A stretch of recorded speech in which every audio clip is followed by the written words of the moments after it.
എനിക്ക് പറയാൻ ഏറ്റവും വിഷമമുള്ളതും ഞാൻ ഒരിക്കലും പറഞ്ഞിട്ടില്ലാത്തതുമായിട്ടുള്ള ഒരു കാര്യമാണ് അത്. ആ വ്യക്തിയെ അവരോട് ആരോടെങ്കിലും ചിരിക്കുക പോലും ചെയ്തിട്ടുണ്ടായിരിക്കാൻ വഴിയില്ല.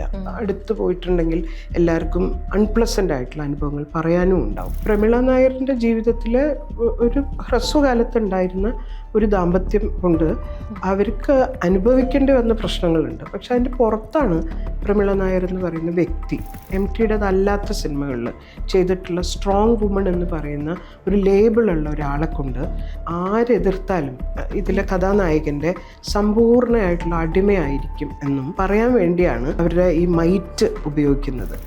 MT മരിച്ചു കഴിഞ്ഞപ്പം വളരെ മോശമായിട്ട് ഒരു ഇല്ലിസിറ്റ് ആയിട്ടുള്ള ഒരു ബന്ധം മുമ്പ് ഉണ്ടായിരുന്നു എന്നും അതിലൊരു കുട്ടിയുള്ളത് കുട്ടിയെ നമ്മൾ കാണാത്തത് അദ്ദേഹം രക്ഷപ്പെടുത്തി നിർത്തിയതാണ്, കാരണം അതൊരു ഇല്ലിസിറ്റ് ആയിട്ടുള്ള ചൈൽഡാണ് എന്നും വളരെ പ്രധാനപ്പെട്ട സാഹിത്യകാരന്മാരൊക്കെ പറഞ്ഞു നടക്കുന്നതായിട്ട് കേട്ടപ്പം ഒരാളെ ജാതിപ്പേര് വിളിച്ചാൽ അപ്പോൾ കേരളത്തിൽ ഒരു അറസ്റ്റ് നടക്കും. അപ്പം എങ്ങനെയാണ് നമ്മൾ ആദ്യത്തെ മുഖ്യമന്ത്രിയുടെ പേര് പറയാം? തീർച്ചയായിട്ടും ഈ കുലപതി നമ്മൾ കൊട്ടേഷൻ ഇൻവെർട്ടർ കോമയിൽ പറയേണ്ടതാണ്. കുലപതി, ഈ കുലപതിയെ നമ്മൾ വിചാരണ ചെയ്യാം. ഇന്ന് നമ്മോടൊപ്പമുള്ളത് ഫെമിനിസ്റ്റും ആക്ടിവിസ്റ്റും അതുപോലെ സിനിമ തിരക്കഥാകൃത്തും അതോടൊപ്പം തന്നെ അടുത്ത കാലത്തായി സിനിമ ഫീൽഡിൽ രൂപം കൊണ്ട സ്ത്രീകളുടെ കൂട്ടായ്മയായ WCCയുടെ സ്ഥാപക അംഗവുമായ ദീദി ദാമോദരൻ. വളരെ സ്നേഹത്തോടെ ദീദി ദാമോദരനെ കേരള ഇൻസിലേക്ക് സ്വാഗതം ചെയ്യും. താങ്ക് യു താര. ഇന്ന് നമ്മളിങ്ങനെ ഇരിക്കുന്നത് പ്രധാനമായിട്ടും ഈ ഒരു പുസ്തകമാണ്. ഇത് തീർച്ചയായിട്ടും ഒരുപാട് കാലങ്ങൾക്ക് മുമ്പ് പുറത്തു വരേണ്ടുന്ന ഒന്നായിരുന്നു. Empty space. അത് പേര് തന്നെ വളരെ ഞാൻ അഭിനന്ദിക്കുകയാണ്. കാരണം അതിൻ്റെ എല്ലാ അർത്ഥത്തിലും അത് പൂർണ്ണമാണ്. ആ പേര് പൂർണ്ണമായിട്ടുണ്ട്, എംപ്റ്റി സ്പേസ്. എന്തുകൊണ്ടാണ് ഈ ഒരു പുസ്തകം പുറത്തു വരാൻ ഇത്ര വൈകിപ്പോയത് എന്നുള്ളതാണ്. ഈ പുസ്തകം ഇപ്പോഴും പുറത്തു വരില്ലായിരുന്നു എന്നുള്ളതാണ്.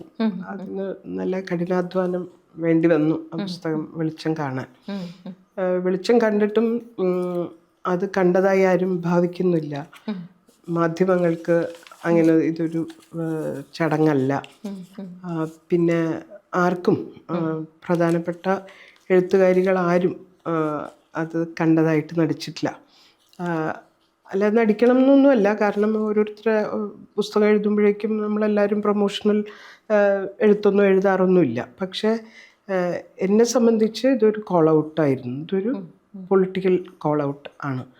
അത് വൈകിട്ടാണെങ്കിലും അത് ചെയ്യേണ്ടത് അനിവാര്യമാണ് എന്നെനിക്ക് നല്ല ബോധ്യമുണ്ടായിരുന്നു. ഇതിന് ശ്രമങ്ങൾ നടക്കാഞ്ഞിട്ടൊന്നുമല്ല. പലരും ഇതിന് എതിരെ വരുന്ന പ്രധാന ക്രിറ്റിസിസം ഇപ്പോൾ താര പറഞ്ഞു തന്നെയാണ്. എന്ന് വെച്ചാൽ ഇദ്ദേഹം ജീവിച്ചിരിക്കുമ്പം എന്തുകൊണ്ട് പറഞ്ഞില്ല എന്നുള്ളതാണ്. എനിക്ക് ഇത് ഇൻ കണക്ഷൻ വിത്ത് ഏതെങ്കിലും ഒരാളല്ല. സാധാരണ സ്ത്രീകളെ നമ്മൾ പറയുമ്പം ആ സ്ത്രീയുമായിട്ട് ബന്ധപ്പെട്ട ഒരാണിനോട് ചേർത്തിട്ട് അങ്ങനെ മാത്രമാണ് നമ്മൾ അതിനെപ്പറ്റി പറയുക. അപ്പം പ്രമീള നായരുടെ ജീവിതത്തിൽ ഒരു ഹ്രസ്വകാലത്തുണ്ടായിരുന്ന ഒരു ദാമ്പത്യം കൊണ്ട് അവർക്ക് അനുഭവിക്കേണ്ടി വന്ന പ്രശ്നങ്ങളുണ്ട്. പക്ഷെ അതിൻ്റെ പുറത്താണ് പ്രമീള നായർ എന്ന് പറയുന്ന വ്യക്തി, എഴുത്തുകാരി, അന്വേഷിച്ചു പോയത് അവരെയാണ്. അപ്പോൾ ആ കൂട്ടത്തിൽ അയാൾ ജീവനോടെ ഉണ്ടായിരുന്നോ ഇല്ലേ, പിന്നെ അവരുടെ പാർട്ട്ണറിനെ പറ്റിയിട്ടുള്ള വിശദമായിട്ടുള്ള ചർച്ച അതൊന്നും പ്രധാനമേ അല്ല. അത് ഒരു വ്യക്തിയാണെന്ന് ഞാൻ വിചാരിക്കുന്നുമില്ല. അതൊരു പൊസിഷനാണ്. അതൊരു നമ്മൾ പറയുമല്ലോ ഐഡിയോളജിക്കലി നിൽക്കുന്ന അതിൻ്റെ റെപ്രസെൻറ്റേഷൻ സമ്പൂർണമായ അർത്ഥത്തിൽ എന്ന് വെച്ചാൽ ഒരു ക്ലാസിക്കൽ കേസ് ഓഫ് പാട്രിയാർക്കി എന്ന് പറയാവുന്ന ഒരവസ്ഥയിൽ നിൽക്കുന്ന ഒരു ബിംബമാണത്. അതൊരു വ്യക്തിയെ അല്ല. ഇപ്പം MT എന്ന് പറഞ്ഞിട്ട് MTയോട് കൂറ് പ്രഖ്യാപിക്കുകയും വാഴ്ത്തുകയും ഒക്കെ ചെയ്യുന്ന ആൾക്കാർ മുഴുവൻ പിൻപറ്റുന്നതും സത്യത്തിൽ ആ മൂല്യബോധത്തിനെയാണ്, അല്ലാതെ ആ വ്യക്തിയെ അല്ല. ആ വ്യക്തിയെ അവരോട് ആരോടെങ്കിലും ചിരിക്കുക പോലും ചെയ്തിട്ടുണ്ടായിരിക്കാൻ വഴിയില്ല. അടുത്ത് പോയിട്ടുണ്ടെങ്കിൽ എല്ലാവർക്കും അത്യാവശ്യം മോശമായിട്ടുള്ള അൺപ്ലസൻ്റ് ആയിട്ടുള്ള അനുഭവങ്ങൾ പറയാനും ഉണ്ടാവും. അതുകൊണ്ട് ആ വ്യക്തിയല്ല എൻ്റെ വിഷയം. ഇപ്പം ഒരുപാട് സ്ത്രീകൾക്ക് എഴുതാൻ കഴിവുള്ളവരൊന്നും എഴുതിയിട്ടില്ല. ഇപ്പം എൻ്റെ അമ്മ, എൻ്റെ മദർ ഇൻ ലോ ഒക്കെ മരിച്ചു കഴിഞ്ഞിട്ട് അവരെ കബേർഡുകളിൽ നിന്ന് കിട്ടിയിട്ടുള്ള അവരെഴുതി വെച്ച ഡയറി കുറിപ്പുകളൊക്കെ അസാധ്യ സാഹിത്യങ്ങളൊക്കെ ആയിരുന്നു. പക്ഷെ അത് അവരൊക്കെ ഭർത്താക്കന്മാർ ചിലപ്പോൾ അവരെ എഴുതാനുള്ള അവസരം കൊടുക്കാതെ ഇരുന്നിട്ടുണ്ടാവുമായിരിക്കും. അതൊക്കെ ഉണ്ടാവുമായിരിക്കും. പക്ഷേ നമ്മൾ പൊതുമണ്ഡലത്തിൽ കൃത്യമായിട്ട് ഒരു ഡോക്യുമെൻ്റ് കിടക്കുകയാണ്. ഈ ഒരു സ്ത്രീ എഴുതിക്കൊണ്ടിരിക്കുന്ന ഒരു സ്ത്രീയുടെ എഴുത്ത് അതിനെ തുടർന്ന് നിർത്തിവെക്കണമെന്ന് ഒരു മുഖ്യധാരയിലുള്ള ഒരു മാധ്യമത്തിൻ്റെ തലപ്പത്തിരിക്കുന്ന ഒരാൾ ആ പവർ ഉപയോഗിച്ചുകൊണ്ട് മറ്റൊരു ഇതേപോലെയുള്ള മലയാളനാട് പോലത്തെ പത്രാധിപർക്ക് ഒരു കത്തയച്ചത് നമ്മളുടെ പബ്ലിക് ഡൊമൈനിൽ ഡോക്യുമെൻ്റായിട്ട് കിടക്കുമ്പം അതെന്തുകൊണ്ടും അത് ചർച്ച ചെയ്യപ്പെടേണ്ടതുണ്ട്. ആ കത്തിൻ്റെ പേരിൽ വിചാരണ ചെയ്യപ്പെടേണ്ടതുണ്ട്. ആ വിചാരണ ചെയ്യുമ്പം വെളിച്ചത്തേക്ക് വരുന്നത് ഇദ്ദേഹത്തിൻ്റെ സൃഷ്ടികളിലുള്ള മുഴുവൻ സ്ത്രീവിരുദ്ധതയും പുറത്തു വരികയാണ്. പകരം നമ്മൾ കാണുന്നത് ഇദ്ദേഹം തന്നെ ഒരു ഫെമിനിസ്റ്റാണ് എന്നുള്ള മട്ടിൽ ഉള്ള ആഘോഷങ്ങൾ നടക്കുമ്പം ഫെമിനിസ്റ്റിക് ആയിട്ടുള്ള ഒരുപാട് കഥകളും സിനിമകളും ഒക്കെ അദ്ദേഹത്തിൻ്റെ ഭാഗത്ത് ഉണ്ടായിട്ടുണ്ട്. പക്ഷേ അതികഠിനമായിട്ടുള്ള ഫെമിനിസം എന്ന പേരിൽ ആ മറയിൽ ചെയ്തിട്ടുള്ളത് സമ്പൂർണമായിട്ടുള്ള സ്ത്രീയുടെ സ്ത്രീയുടെ സ്വത്വത്തിനെ നിരാകരിക്കുന്ന പോലത്തെ ആ എക്സാമ്പിൾസാണ് ചിന്തിക്കുന്ന ഫെമിനിസ്റ്റ് ആയിട്ടുള്ള റൈറ്റേഴ്സ് എക്സാമ്പിളായിട്ട് കോട്ട് ചെയ്യുന്നത്.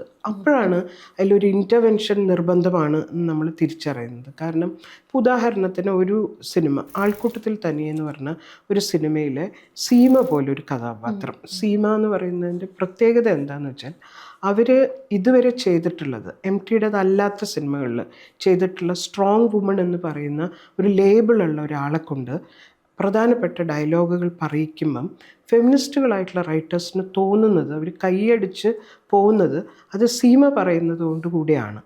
ആ സീമ എന്ന് പറയുന്നത് അവർ പറയുന്നത് എന്താണ് ഡയലോഗ്, ഞാൻ ആരെതിർത്താലും ഈ പറഞ്ഞ ഇതിലെ കഥാനായകൻ്റെ സമ്പൂർണ്ണമായിട്ടുള്ള അടിമയായിരിക്കും എന്നും എന്നെ അടിമയാവുന്നതിൽ നിന്നും ഒരു ശക്തിക്കും എന്നെ മാറ്റി നിർത്താൻ പറ്റില്ല എന്നും പറയാൻ വേണ്ടിയാണ് അവരുടെ ഈ മൈറ്റ് ഉപയോഗിക്കുന്നത്. എന്ന് വെച്ചാൽ ഏറ്റവും ക്രാഫ്റ്റി ആയിട്ടുള്ള ഏറ്റവും കണ്ണിങ് ആയിട്ടുള്ള എല്ലാ അർത്ഥത്തിലും കുലപതി എന്ന് വിളിക്കാവുന്ന ഒരാൾ മാനിപ്പുലേറ്റ് ചെയ്തിരിക്കുകയാണ് നമ്മൾ പറയുന്ന ഫെമിനിസ്റ്റ് ബോധത്തിനെ. അതാണ് തുറന്നു കാട്ടപ്പെടേണ്ടതുണ്ട്. കാരണം ജീവിതത്തിലും അത് അതുപോലെ ചെയ്യുകയും ആ സ്ട്രോങ് ആയിട്ടുള്ള സ്ത്രീയെ എപ്പോഴും പ്രതിസ്ഥാനത്ത് നിർത്തുകയും അത് ആവർത്തിച്ച് കഥകളിൽ തുടർന്നു പോരുകയും ചെയ്യുന്നത് അങ്ങനെ വിചാരണയ്ക്ക് വിധേയമാവാതെ രക്ഷപ്പെട്ടു പോകരുത്. പ്രത്യേകിച്ച് അതിന് ഫെമിനിസത്തിൻ്റെ ലേബിളിൻ്റെ താഴെ, ഫെമിനിസം ഒരു പ്ലൂറൽ വാക്കാണെന്ന് നമുക്കറിയാം, അതിന് ഒരുപാട് നിറങ്ങളും ഭേദങ്ങളും ഒക്കെ ഉണ്ട്. പക്ഷെ ഈ പറഞ്ഞത് അതിന് നേരെ വിപരീതമായിട്ടുള്ള ഒരു കാര്യമാണ്. ഇത് ഒരു നിലയ്ക്കും ഫെമിനിസ്റ്റിക് എന്ന് നമുക്ക് പറയാൻ പറ്റില്ല. നമ്മൾ ഇൻ്റർവ്യൂ ചെയ്യേണ്ടതുണ്ട്. പിന്നെ ഇപ്പം താര ചോദിച്ചു ഈ പുസ്തകം ഇപ്പോൾ എന്തുകൊണ്ട്, ഇത് പല തവണ പുസ്തകമായിട്ട് ഞാൻ എഴുതുമെന്ന് എനിക്ക് അറിഞ്ഞൂടായിരുന്നു.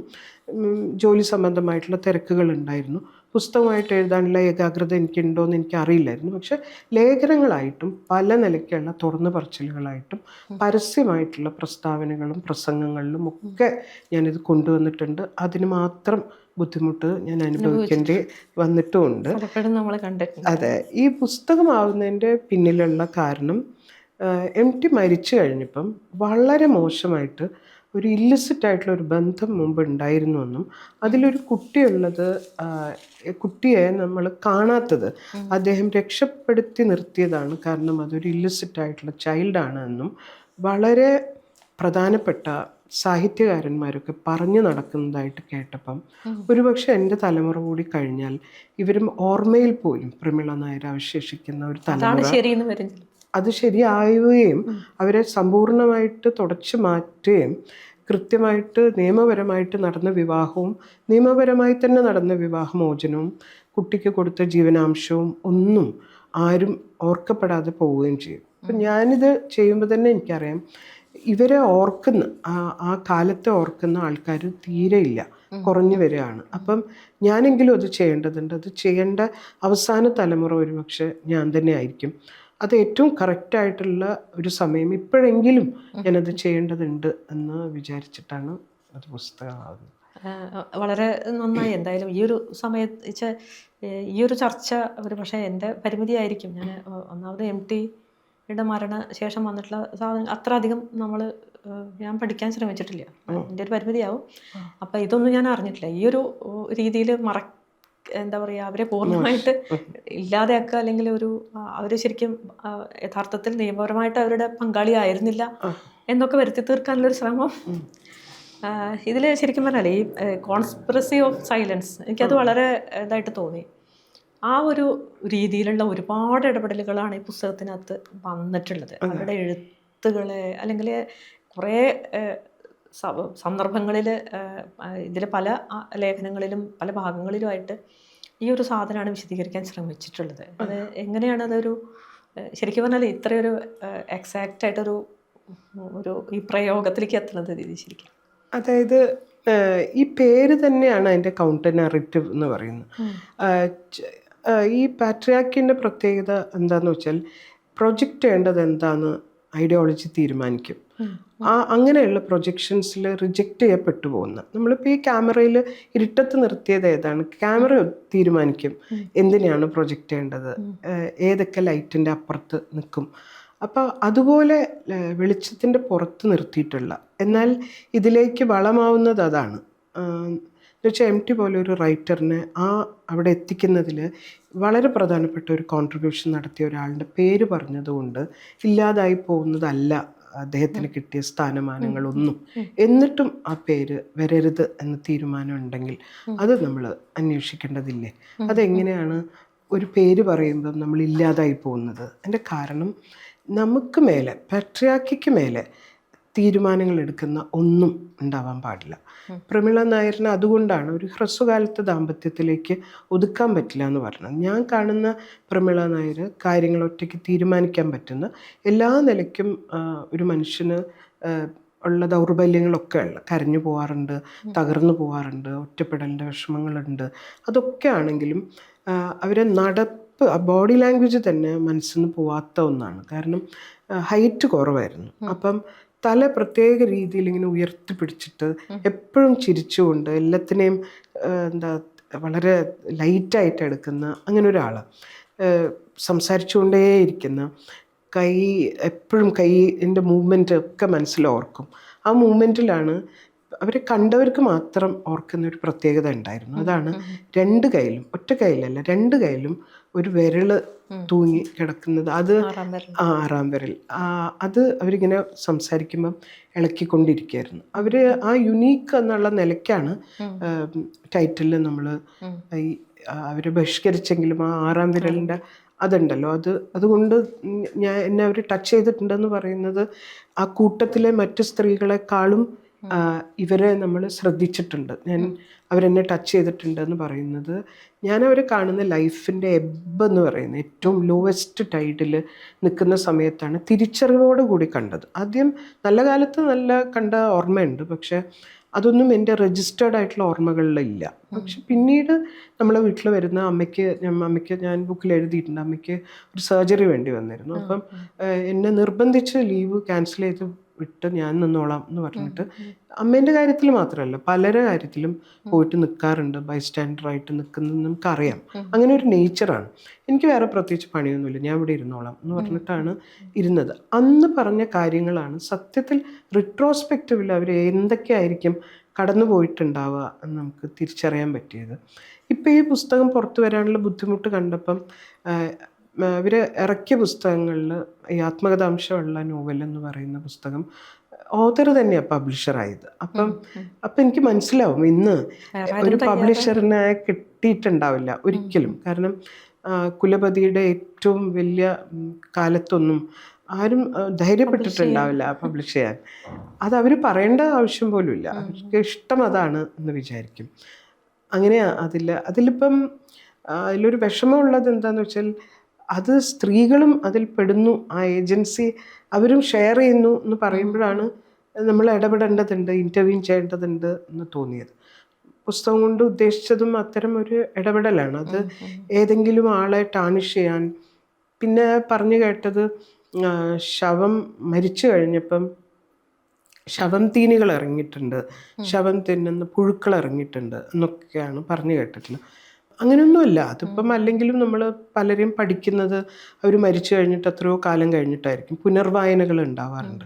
അതിനെ അങ്ങനെ എടുക്കേണ്ടതുള്ളൂ. അദ്ദേഹത്തിന് വിചാരിച്ചാൽ എന്നെ ഏതെങ്കിലും നിലയ്ക്ക് ബുദ്ധിമുട്ടിക്കാൻ പറ്റുന്ന ഒരു അവസ്ഥയിൽ കൂടെ അല്ല എൻ്റെ ജീവിതം. അതുകൊണ്ട് അദ്ദേഹം അവിടെ ഉണ്ടായതുകൊണ്ട് ഞാൻ പുസ്തകങ്ങളൊന്നും എഴുതിയിട്ടില്ല. എനിക്ക് പ്രത്യേകിച്ച് ഏതെങ്കിലും അവാർഡ് അദ്ദേഹം തരേണ്ടതായിട്ട് ഉണ്ടായിരുന്നില്ല. എൻ്റെ ആക്ടേഴ്സ് ജീവിതത്തിൽ ഒരു നിലയ്ക്കും ഇദ്ദേഹം വിചാരിച്ചാൽ ഞാൻ ഇയാളെ പിണക്കിയതുകൊണ്ട് എനിക്ക് ഉണ്ടാകാവുന്ന ഒരു പ്രയാസവും ഇല്ലാത്ത ഒരു പാതയിൽ കൂടെയാണ് ഞാൻ വന്നത്. അതുകൊണ്ട് തന്നെ ജീവിച്ചിരിക്കുകയും അദ്ദേഹം മരിക്കുകയും ചെയ്യുമ്പോൾ എന്നെ സംബന്ധിച്ച് ഒരു വ്യത്യാസവും ഉണ്ടാക്കുന്നില്ല. ഇപ്പം പറയുന്നതും അപ്പം പറയുന്നതും എന്നെ സംബന്ധിച്ച് ഒരേപോലെയാണ്. ഞാൻ ഈ പറഞ്ഞ സോക്കോൾ സാഹിത്യ വൃന്ദത്തിൽ പെട്ട ആളല്ല, പെടണമെന്ന് ഞാൻ ആഗ്രഹിക്കുന്നുമില്ല. അഥവാ ഒരു പുസ്തകം എഴുതുന്നുണ്ടെങ്കിൽ സോഷ്യൽ ആക്ടിവിസത്തിൻ്റെ ഭാഗമായിട്ട് എഴുതുന്ന പുസ്തകമാണ്. എന്നെ സംബന്ധിച്ചത് സാഹിത്യം വേറൊരു കാര്യം അല്ല. രാഘവൻ അത്തോളിനെ നമ്മൾ കാണാത്ത പോലെ അത്. രാഘവൻ അത്തോളിനെ പറ്റി പറയാതിരിക്കുക ചെയ്യുന്നതിന് ആൾക്കാർക്ക് വിഷമമില്ല. പക്ഷെ ഇത്തരം വിഗ്രഹങ്ങളെ നമ്മൾ തൊടാൻ പാടില്ല എന്നാണ്. അത് ആ റൈറ്ററിനോട് ചെയ്യുന്ന തെറ്റുമാണ്. കാരണം ആ റൈറ്റർ ശരിക്കും പഠിക്കപ്പെടുകയും എന്താ പറയുക, വിമർശിക്കപ്പെടുകയും അനലൈസ് ചെയ്യപ്പെടുകയും ഒക്കെ ചെയ്യേണ്ടതുണ്ട്. ആരാധനയും ഈ വാഴ്ത്തുപാട്ടും മാത്രമാകുമ്പോൾ അത് ഭയങ്കര ക്ലോയിഡ്, നമുക്ക് ഛർദ്ദിക്കാൻ വരും. അത്ര അധികം മറ്റേ വാഴ്ത്തുപാട്ട് മാത്രം, അത് വളരെ ഏകപക്ഷീയമായിട്ടുള്ള വാഴ്ത്തുപാട്ട് മാത്രം ഒരു സാഹിത്യകാരന് ഉണ്ടാവുക എന്ന് വെച്ചാൽ അത് തെറ്റാണ്. അയാൾ നേരാവണ്ണം പഠിക്കപ്പെടുന്നില്ല എന്ന് തന്നെയാണ് എൻ്റെ അർത്ഥം. അതൊരു തമാശ പോലെ പിന്നെ MP വീരേന്ദ്രകുമാർ TP കൊല്ലപ്പെട്ട സമയത്ത് ഒരു വലിയ പ്രതിഷേധ യോഗമൊക്കെ നടത്തിയിട്ടുണ്ടായിരുന്നു കോഴിക്കോട് വെച്ചിട്ട്. അപ്പോൾ ആ യോഗത്തിൽ ഒരു പൊതു ഇതായിരുന്നു. ശരിക്കും പറഞ്ഞാൽ അനുശോചനം എന്നാണോ പറയേണ്ടത്, പ്രതിഷേധം എന്നാണോ പറയേണ്ടതെന്ന് അറിയില്ല. എന്തായാലും TP ചന്ദ്രശേഖരൻ കൊല്ലപ്പെട്ട സമയത്ത് നടത്തിയ പരിപാടിയാണ്. അപ്പോൾ ആ പരിപാടിയിൽ മഹാശ്വേതാദേവി പങ്കെടുക്കുന്നുണ്ട്. അപ്പോൾ അവര് ജ്ഞാനപീഠം കിട്ടിയ ദീദി പങ്കെടുക്കുന്നു. ആ സമയത്ത് ഇവിടെ ഉണ്ട്, പിന്നെ അവർക്ക് പീഡയുള്ളൂ, ജ്ഞാനമില്ലാന്ന് വീരേന്ദ്രകുമാർ പരസ്യമായിട്ട് ആ ഒരു പരിപാടിയിൽ പറയുന്നുണ്ട്. കാരണം MT പലതവണ പോയിട്ട് വിളിച്ചിട്ടും MT എന്തുകൊണ്ടോ ആ പരിപാടിക്ക് വരണ്ടായില്ല. അപ്പൊ അന്ന് ഞങ്ങളൊക്കെ എപ്പോഴും തമാശയായിട്ട് പറയുന്ന ഒരു കാര്യമാണ്, പീഡയുള്ളൂ ജ്ഞാനമില്ല എന്നുള്ള രീതിയിൽ. ദീദിക്ക് പങ്കെടുക്കാൻ കഴിഞ്ഞു. അവര് വളരെ ഇതായിട്ട് അവിടുന്ന് വന്നിട്ടാണ് ഇവിടെ വന്നിട്ടാണ് പങ്കെടുക്കുന്നത്. അവര് അവിടുന്ന് വന്നിട്ട് ഇവിടെ പങ്കെടുത്തു. അപ്പൊ അങ്ങനെ അപ്പൊ വീരേന്ദ്രകുമാറിനെ ആ രീതിയിൽ പറഞ്ഞിട്ടുണ്ടെന്ന് ശ്രദ്ധിച്ചിട്ട് ഇദ്ദേഹത്തിന്റെ. പിന്നെ ഇത് വേറൊരു കാര്യം, ഇപ്പം നേരത്തെ പറഞ്ഞല്ലോ, അവരെ നമ്മൾ വിചാരിക്കുന്നത് വളരെ ഇതായിട്ട് നടക്കുന്നൊക്കെ. ഇപ്പം അടുത്തൊരു ദിവസം ഞാൻ അവരുടെ ഡിവോഴ്സ് കേസിൽ അറ്റൻഡ് ചെയ്തിട്ടുള്ള പത്മനാഭൻ വക്കീലായിരുന്നു അദ്ദേഹത്തിൻ്റെ വക്കീലായിരുന്നു. അദ്ദേഹത്തിൻ്റെ ജൂനിയറായിട്ട് പിന്നെ ആനന്ദകനകായിരുന്നു. അപ്പോൾ അവർ പറഞ്ഞൊരു കാര്യമുണ്ട്, ഡിവോഴ്സ് കേസിൻ്റെ അന്ന് അവർ അവസാന ദിവസം പോലും കോടതിയിൽ വരുമ്പോൾ അവർ ഭയങ്കര എന്താ പറയുക പ്ലസന്റ് ആയിരുന്നു മാത്രമല്ല, അവരെ ഡ്രസ്സിങ്ങൊക്കെ ഇങ്ങനെ എന്താ പറയുക, ആരെയും അമ്പരിപ്പിക്കുന്ന രീതിയിലുള്ള ഒരു ധൈര്യവും ഇതൊക്കെ സംഭരിച്ച് ഭയങ്കര സ്റ്റൈലായിട്ടാണ് അവര് ആ അവസാന ദിവസം തോറ്റു കൊടുക്കാൻ തയ്യാറല്ലാത്ത ഒരു സ്ത്രീയുടെ എല്ലാ ബോഡി ലാംഗ്വേജും അന്നത്തെ ദിവസം അവര് പ്രകടിപ്പിച്ചിരുന്നു എന്ന് പറയുന്നു. അതിന്റെ മറുവശം ആ ദിവസങ്ങളിൽ അവർ വളരെ മിസറബിളായിട്ട് അമ്മേനോട് പറഞ്ഞു കരയുന്നുണ്ടായിരുന്നു. അത് വളരെ പ്രധാനമായിരുന്നു. അവര് പുറത്തെങ്ങനെയാണെന്നുള്ളതും അവരെ ഹോൾഡ് ചെയ്ത വിധം എങ്ങനെയാണെന്നുള്ളതും ഒക്കെ എല്ലാം സ്റ്റേറ്റ്മെന്റുകൾ തന്നെയായിട്ടാണ് കാണേണ്ടത്. ഇപ്പം അടുത്ത് ഞാനത് അവരായിട്ട് സംസാരിച്ചപ്പോൾ അവര് പറഞ്ഞു, ഇങ്ങനെ അവര് ഉള്ളിൽ എന്തൊക്കെ ഉണ്ടെങ്കിലും അവര് അതൊരു ഭയങ്കര ഒരു വരവായിരുന്നു എന്ന് പറയാം. ആൾക്ക് ഒരു ഫോട്ടോ പോലും കിട്ടാനില്ലായിരുന്നു പുസ്തകത്തിന്റെ ഉടനീളം. നമ്മള് ആരെയൊക്കെ കയ്യില് ഫോട്ടോ ഉണ്ട് നമുക്കറിയാം, പക്ഷെ അവര് തരാൻ കൂട്ടാക്കില്ല.